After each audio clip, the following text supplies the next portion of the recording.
분야의 고수들에게 듣는 경제 이야기 고수 경제 시간입니다. 배터리 안전성 문제도 있고요. 여러 가지 문제들이 있으면서 이른바 전기차 캐즘 현상이라는 거 여러분들 많이 들어보셨을 것 같습니다. 일시적인 정체 현상을 빚었던 전기차 업체, 최근에는 기지개를 펴는 듯한 그런 느낌도 드는데요. 요즘 주식시장에서 수익률 상위권에 2차 전지 관련주들이 대거 포진돼 있고요. 삼성이나 LG 같은 대기업들도 전기차 업계와의 협력을 적극적으로 추진한다라는 보도도 나오고 있습니다. 오늘은 전기차 이야기 나눠보도록 하겠습니다. 김필수 대림대학교 미래자동차공학부 교수이자 부총장 한국전기차협회장 이렇게 나오셨습니다. 어서 오십시오. 네, 안녕하세요. 직함이 많으셔가지고 예, 제가 좀 헷갈렸습니다. 먼저 이 내용부터 한번 살펴보도록 네. 할까요? 전기차 이야기는 잠시 뒤하고요. 당장 우리에게 더 중요한 것들. 미국에 수출하는 자동차 관세 네. 이거 25에서 15%로 낮추는 이 한미 협상이 타결이 된 지가 벌써 한참 됐죠. 그렇죠. 맞습니다. 한참 됐는데 조인트 팩트시트 발표가 늦어지면서 이게 너무 오래 걸리는 것 같아요. 상황 어떻게 보고 계십니까? 에이펙 때 굉장히 잘한 것 중에 하나가 이 관세 25%를 15%로 낮춘 겁니다. 예. 굉장히 잘했죠. 박수 받을 정도로 잘했는데 문제는 하루에 이 관세로 나가는 비용이 엄청납니다. 그러니까 이제 하루에 300억이 넘는다고 보통 얘기를 하거든요. 예. 굉장히 많습니다. 그러니까 특히 이제 부품업계 같은 데에는 완성차보다도 굉장히 열악한 부분이 많아서 이 관세로 인해서 나가는 비용이 워낙 커서 빨리 팩트시트가 나와서 적용을 해야 되는데 또 요새 관건 중에 하나가요. 적용 시점을 언제로 하느냐가 밀고 당기는 부분이 있습니다. 물론 이제 팩트시트가 이번에 이제 핵잠수함 문제 뭐 이런 것들이 이제 아직 결정이 안 됐다 이렇게 해서 종합적인 발표를 안 하고 있는데 이 관세 문제도 이 소급 시점을 어떻게 하느냐. 뭐 만약에 이번 달 내로 하면 11월 1일째로 한다는 얘기가 많이 있었잖아요. 근데 미국 쪽에서는 MOU 하는 시점으로 좀 늦추겠다라는 얘기를 하니까 소급하기 겁니다. 싫은 겁니다. 그러니까 우리 입장에서는 11월 1일째로 무조건 고수를 해줘야 되거든요. 실제 8월 7일 날 이전에 했던 걸로 하자. 또 한미 FTA에서 2.5%의 관세를 유럽이나 일본에 비해서 혜택을 못 받았잖아요. 지금 15%를 줄인다 하더라도 뒤에 서 있다가 출발선만 똑같아지는 거거든요. 그렇죠. 그런 측면에서 이번에 뭐 4, 4분기 정도 뭐 이득이 된다면은 한 최대 현대차그룹 같은 경우에는 최대한 3조 원 정도의 손실을 보상할 수가 있거든요. 부품업계는 엄청나기 때문에 하루속히 팩트시트가 나와서 이 시점에 대한 거 관세 혜택에 대한 부분들이 나와야 되는데 최소한 우리는 11월 1일자로 해야 된다고 분명히 말씀드릴 수가 있습니다. 알겠습니다. 우리의 요구는 그런데 하도 저쪽이 좀 말이 안 통하는 사람이라 좀 쉽지 않은 상황이 계속 이어지고 있습니다. 이것도 빨리 해결이 됐으면 좋겠고요. 이제 전기차 시장 상황 보도록 하겠습니다. 캐즘이다 아니다 계속 이야기들이 나오고 있는데 일단은 국내 시장 괜찮은 것 같아요. 테슬라 모델 Y 이게 그렇게 잘 팔린다면서요? 잘 팔립니다. 국내에서 전기차가 올해 전반기 보조금이 이미 소진이 됐고요. 후반기 진행 중인데 아마 다 소진될 것으로 좀 예상을 하고 있습니다. 활성화되는 이유는 올해 뭐 BYD 중국산 전기차도 들어오면서 중저가의 바람을 일으켰거든요. 그러다 보니까 국산 모델도 다양한 신차 전기차가 나오면서 이게 이 1등 공신이었고 아까 말씀하신 테슬라가 굉장히 크게 역할을 했습니다. 왜 그러냐면은 작년에도 테슬라 모델 Y 중심으로 3만 대가 이상 판매가 됐는데 올해도 3만 대가 넘어갑니다. 그 이유는 테슬라 하게 되면은 이 전기차 중에서 프리미엄의 이미지가 상당히 큽니다. 또 가격도 좀 높아요. 그래서 이 전기차 혁신의 아이콘이다 이렇게 얘기하지만 젊은 층을 중심으로 해서 테슬라를 끌길 원하는 분들이 굉장히 많았습니다. 근데 가격이 높았었거든요. 근데 작년부터 메이드 인 차이나 상해 공장에서 만든 테슬라 100% LFP 배터리를 낀 겁니다. 이 모델이 들어오고 후륜 구동만 하면서 옵션을 좀 뺐어요. 그리고 가격을 2천만 원 이하를 다운시켰어요. 그러니까 2천만 원을 낮추면서 가질 수 있는 모델이 내 수중 안에 들어온 거죠. 그래서 작년에 바람을 일으켰고 올해도 3만 대 이상 판매가 넘어가서 이 전기차 캐즘을 극복하는 굉장히 중요한 전유물이다 이렇게 보고 있는데 중요한 건 그겁니다. 아이러니해요. 글로벌 시장도 그렇고 국내도 그렇고 지금 리콜이 굉장히 많거든요. 테슬라가 중간에 뭐 전원이 나간다든지 이런 문제가 있어서 근본적인 문제 해결책에 대한 부분들도 있고요. 또 아시겠지만은 안에 실내 도어가 이 매립식 도어로 돼 있어서 탈출 못해서 사망한 게 국내도 해외도 많거든요. 그러니까 굉장히 문제가 많아요. 자동차 관리법도 위반되는 게 여러 사항입니다. 그리고 온라인 판매만 하다 보니까 국내 사회적 기여도가 제로라고 얘기를 하죠. 그래서 번 돈을 외국으로 다 나간다 이런 얘기를 하거든요. 그래서 저도 그런 부분에서 욕을 많이 하는데 아이러니한 게 그런 기여도도 없고 문제가 굉장히 많은데도 3만 대 이상 판매가 되니까 앞뒤가 안 맞는 거예요. 네네네. 물론 이제 혁신의 아이콘이라는 측면도 있었는데 그래서 전기차의 하여튼 일조를 굉장히 크게 하고 있다는 거. 예. 그래서 작년에 60여만 대의 누적 대수였는데 올해 전기차 누적 대수가 80만 대 넘어갈 것이 확실시되고 있고요. 예. 내년에 100만 대가 넘어갈 것으로 보고 있어요. 그러나 캐즘 극복은 뭐 한 3, 4년 정도 걸린다고 말씀드린 이유가 전기차의 캐즘은 아까 판매가 지금 주춤하는 부분들인데 예. 활성화되기 위해서는 내연기관하고 장점이 교차돼야 되거든요. 그러니까 어떤 걸 말씀하신 거죠? 급속 예. 충전기 인프라가 아직은 대한민국 14, 5%뿐이 안 돼요. 예. 그래서 뭐 이번에 추석 때 장거리 뛸 때 애물단지였다 이런 얘기가 많이 있었거든요. 거기다가 화재 같은 아직 포비아가 해결되지는 않았고요. 네네네. 그리고 보조금을 주지 않고 내연기관하고 전기차 가격이 이 경쟁이 똑같아야 되는데 아직 보조금이 역할을 하고 있다는 거. 이런 여러 가지 부분들이 네. 해소되는 것이 캐즘 극복의 가장 중요한 포인트라고 볼 수가 있습니다. 일단 내연차와 전기차의 가격이 맞아떨어지는 시점이 필요하다. 네. 알겠습니다. 지금 이 테슬라의 모델 Y가 잘 팔린다는 말씀을 드리고 있는데 모델 Y가 4만 대가 팔려서 단일 차종으로는 BMW나 벤츠도 하지 못한 기록이라고 하네요. 맞습니다. 이건 그럼 가격이 큰 영향을 미쳤다고 봐야 되는 건가요? 가성비라고 보셔야 돼요. 일단 가격이 높은 모델이었는데 예. 낮은 모델이 뭐 중국의 의존도가 굉장히 높아지는 게 이제 테슬라의 또 문제점인데 고민이 많은 거죠. 근데 이런 모델이 들어오다 보니까 만족도를 높였다는 거. 그리고 테슬라의 가장 큰 장점이 혁신의 아이콘인 이유가 중고차 차가 오래되면 오래될수록 차가 점점 똑똑해져요. 그게 무슨 얘기냐면 전 세계에 있는 테슬라 차량은요. 자동차에 있는 정보가 스타링크 인공위성 통해서 미국 서버로 가고요. 그것이 빅데이터고. 빅데이터를 모아서 새로운 앱과 더불어서 다시 차에다가 이 업데이트를 시켜줍니다. 실시간 무선 업데이트. OTA라고 그러죠. 이걸 해주다 보니까 차가 7년 8년 됐는데 애는 점점 똑똑해지는 거예요. 그리고 이제 움직이는 컴퓨터 바퀴 달린 휴대폰이라는 느낌이 많이 들거든요. 그러다 보니까 최근에 들어와서 이 수요처가 젊은 층들이 선호를 했었는데 장년층으로 옮겨가고 그 얘기 좀 말씀을 드리려고 했는데 완성도 떨어진다는 말씀을 조금 전에 해주셨고 거기다가 수요처가 중장년층으로 가면서 테슬라가 최근에 그 소위 말하는 영포티 영포티의 무슨 상징처럼 돼버렸어요. 그렇다면은 뭐 트렌드가 실속에서 뭐 기존에는 뭐 프리미엄이라든지 얼리 어댑터라든지 이런 이미지에서 실속적으로 좀 이미지가 바뀌었다 이렇게 봐야 되는 건가요? 그렇게 봐야 됩니다. 그러니까 기술적인 완성도도 가장 앞서가는 기업이라는 이미지가 있고요.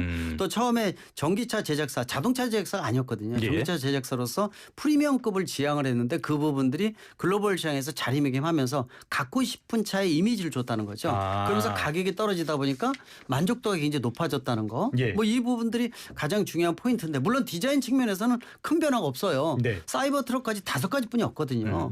그리고 모델도 한 7, 8년 되면서 디자인도 식상할 만한데 좀 새로운 게 나와줄 타이밍이 되긴 했죠. 안 나오고 있습니다.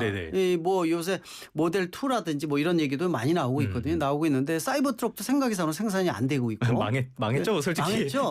그래서 사실 해외 뭐 우리나라도 공략한다 이렇게 얘기 나오고 있는데 실질적으로 이 SUV의 의미가 상당히 의미가 희석되고 있어서 그 둔기 같은 차라 그거는 좀. 그래서 저는 차 평가도 안 하거든요. 이게 이제 모서리도 그렇고 스테인리스 스틸 쓰는 것도 그렇고요. 문제점이 한두 가지가 아니어서 국내 자동차 관리법으로 따지면 위반된 게 너무 많습니다. 알겠습니다. 저는 사실 사이버 트럭 처음 보고 장갑차인 줄 알았어요, 사실은. 그리고 실제로 SUV 뒤에 짐을 실어야 돼. 픽업 트럭이지 않습니까? 근데 이게 내려가는 게 직선이다 보니까 실제로 짐을 못 실어요. 그렇겠네요. 뚜껑을 못 닫습니다. 그리고 모서리가 각지다 보니까 뭐 손가락 끼면은 삐는 게 아니라 잘라진다 그러지 않습니까? 그리고 실제로 미국에서 사고 난 거 보면요. 상대방 차는요. 뭐 이거는 범퍼에 흠집만 생겼는데 반대 차는 반파가 돼가지고 서로가 찌그러지면서 에너지를 서로 흡수해줘야 되는데 그렇죠. 이거는 흉기가 돼버린 거예요. 차량의 철이 잘 휘어지는 이유가 있잖아요. 맞습니다. 그래서 찌그러져야 되는데 안 찌그러지기 때문에 상대방의 에너지를 다 전달하게 되면 치명상을 입힐 수 있는 부분들이 있어서 그리고 차도 워낙 크고요. 가격도 고가고 무게가 3.5톤입니다. 너무 무거워요. 화물차네요. 장갑차 화물차. 자, 테슬라에 대한 이야기 하고 있었는데 지금 전 세계적으로 봤을 때는 테슬라의 상황이 그렇게 좋지는 않은 것 같아요. 1월부터 9월까지 전기차 순위를 보니까 테슬라는 역성장을 했어요. 작년에 비해서. 다른 데들이 막 성장을 했는데 특히 눈에 띄는 데는 역시 BYD가 아닐까 싶습니다.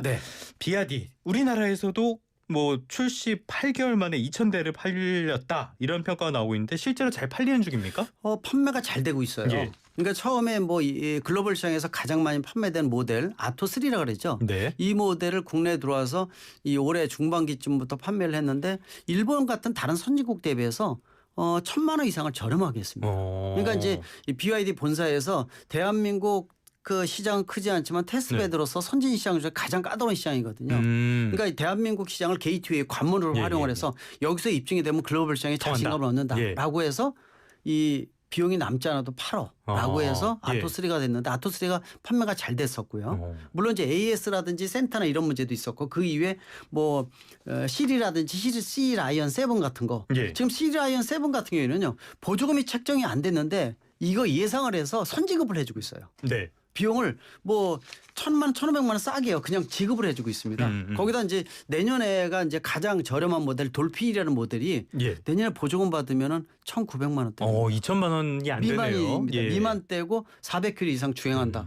이거 가성비 측면에서 굉장히 위험한 모델이 될 수가 있어요. 그러면 시장 점유율도 올라가고 자극을 주다 보니까 국산 제작사들도 저가 모델이 많이 나오면서 경쟁이 붙어서 소비자는 즐거운 겁니다. 네. 좋은 모델이 가성비 좋은 모델이 저렴하게 나오고 또 보조금은 대한민국이 다른 선진국 대비해서 낮은 국가는 아니거든요. 그런 측면에서 이런 것들이 붐업이 되면서 또 급속 충전기는 계속 매년 보급량이 늘어나고 있습니다. 아마 여러 가지 단점도 사라지면서 전기차 캐즘 극복에 상당히 중요한 역할이 이런 가성비 모델이 아닌가 이렇게 보고 있어서 BYD의 어떤 선전이 꼭 우리나라만이 아니라 유럽이라든지 동남아 휩쓸고 있습니다. 이제 고민거리는 많이 제공한다고 볼 수가 있습니다. 우리에게 고민거리 일부 마지막에 조금 다뤄보도록 하겠고요. 일단은 조금 전까지 BYD 말씀을 해주셨는데 또 하나 눈에 띄는 데가 지리예요. 지리는 1년 전보다 60%가 넘게 성장을 했습니다. 지금 테슬라라든지 BYD, 지리 이쪽은 약간 전략 자체가 다른 것 같아요. 좀 틀리죠. 어떻게 봐야 됩니까? 지리 자동차 하게 되면은 뭐 아까 BYD 같은데 전기차 제작사지 않습니까? 배터리부터 시작을 했는데 지리 자동차는 하이브리드 이런 거 다 잘 만듭니다. 특히 이제 지리 자동차의 고급 전기차 모델을 지커라 그래서 지금 지커 코리아는 국내에서 이미 지사가 만든 지 3년이 됐어요.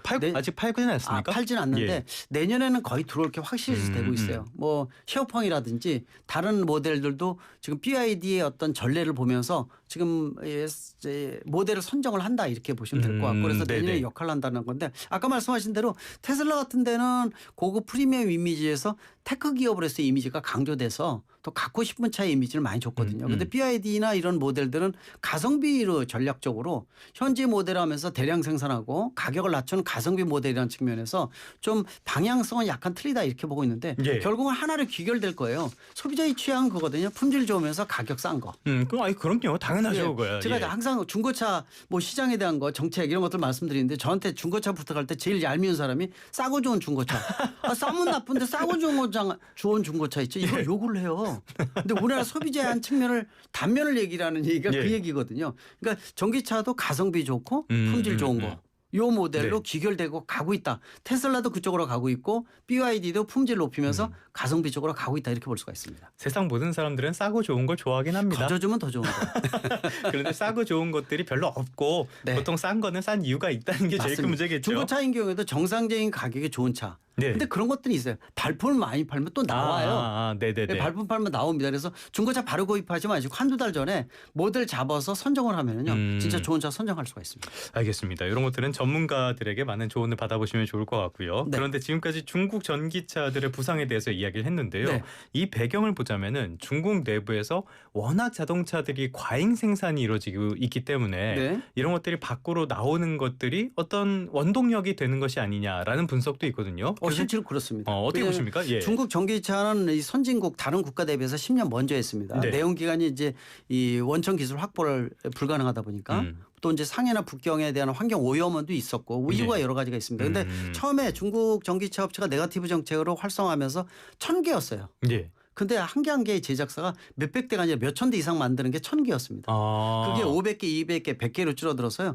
지금 50개 미만이거든요. 그럼에도 불구하고 중국 내에서는 다 소화가 안 된다는 거죠. 안 됩니다. 그리고 이제 우리가 일명 보조금이라 그랬죠. 보이지 않는 보조금을 너무 많이 지급을 해주면서 활성화를 시키다 보니까 과잉 생산돼서 전기차나 배터리가 과잉 생산됐어요. 그래서 외부 해외로 밀어내기를 하고 있습니다. 그래서 결국에는 아마 중국 제작사가 BYD를 중심으로 해서 10개 미만으로 아마 합종 연행이 될 것으로 예상을 하고 있어요. 저한테도 연락이 옵니다. 뭐냐면은 홍콩 쪽에 있는 협회장 쪽이 한중 있죠. 이쪽이 중국 차 가격 책정을 최소한으로 해서 당신이 불러라 가격을 공급을 종류를 다 해줄게. 네네네. 이런 제의도 올 정도예요. 교수님을 딜러로 쓰려고. 그래서 깜짝깜짝 놀랄 정도인데요. 네네네. 가격이 너무 낮다 보니까 그래서 이런 모델이 들어오게 되면은 실질적으로 이 시장을 흔들어 준다는 거죠. 그러니까 가격이 낮고 품질 좋다라는 얘기 아까도 말씀드렸잖아요. 이런 모델들이 국내 시장에서 내년에는 더 많은 모델들도 두면서 시장을 흔들 것으로 예상을 하고 있으니까 국내 제작사도 정신 차려야지 하면은 점유율에 대한 부분들 상당히 치열할 것으로 예상을 하고 있습니다. 자, 그래서 말씀을 드려야 될 게 우리나라 기업들 현대차라든지 기아차라든지 노력은 많이 하고 있는 것 같은데 지금 성과는 어떻습니까? 가성비 있는 모델이 나오곤 있는데 이 저가 모델이 아직은 너무 약해요. 물론 이제 대한민국 이 현대차, 기아차가 글로벌 시장에서 품질도 좋으면서 괜찮은 모델이라는 데는 이미지 또 프리미엄 모델도 있지 않습니까? 그래서 자리매김에 성공을 한 국가인데 이제는 가성비가 있어야 돼요. 그리고 글로벌 시장에서는 하이브리드나 이런 것들은 도요타하고 싸우고 있거든요. 근데 전기차는 중국 제작사하고 싸울 수밖에 없어요. 글로벌 시장이 다 치열해질 수밖에 없습니다. 국내 내수 시장도 마찬가지로 보고 있어서 결국은 전기차 가격의 40%에 해당되는 게 배터리인데 배터리 가격을 낮춰야 돼요. 그래서 내재화를 서두르고 있어요. 현대차도 자체적으로 만들려고. BYD가요. 자체적으로 배터리부터 시작을 했는데 대략적으로 나오는 거 보면은 배터리 가격이 40%가 아니라 28, 9%까지 낮췄대요. 그밖에 안 돼요. 그렇게 낮췄대요. 그러니까 전체적인 가격이 싼 겁니다. 지코도 마찬가지로 그쪽으로 가고 있고 그러다 보니까 배터리에 대한 가격을 낮춰야 되고요. 또 가성비 좋은 모델을 생산해야 되는데 문제는 국내에서 생산하기가 연봉이 너무 높다 보니까 간단치가 않아요. 그래서 글로벌 시장 지금 국내에서 나오는 경차 3가지 모델 캐스퍼 일렉트릭도 그렇고요. 다 위탁 생산하는 거 아시죠? 3가지 다 현대 기아에서 만드는 게 아니라 위탁 생산해서 검증만 해서 로고만 붙이는 거기 때문에 그래서 가격이 싼 거지 연봉 1억 주면서 경차를 못 만드는 거예요. 안타까운 현실이지만 현실은 현실이니까. 그러니까 우리가 앞으로 글로벌 시장에서 미국도 그렇고 자국 우선지 유럽도 그렇고 보호무역 정책으로 가는데 수출을 지향으로 하는 대한민국 입장에서는 고민거리가 많은 겁니다. 내수 시장도 만들어야 되고 또 해외 산업 공동화 빠져나가면 안 되지 않습니까? 그러면서도 가성비 좋은 모델이 나와야 되니까 숙제는 많고 해결 과제는 많은데 굉장히 고민거리는 많은 시점이 지금이다 이렇게 보고 있습니다. 알겠습니다. 가성비 해결 필요하겠는데요. 말씀해 주신 비아디 세계적으로 봤을 때 전기차 인도량 1위 기업이기도 하지만은 중국을 제외하고 봤을 때 배터리 5위 기업이기도 합니다. 이런 것들이 많은 것들을 시사해 주는 것 같습니다. 자, 1부는 여기에서 마무리하고요. 2부에서는 방금 이야기 나왔던 배터리 이야기 조금 더 이어가 보도록 하겠습니다.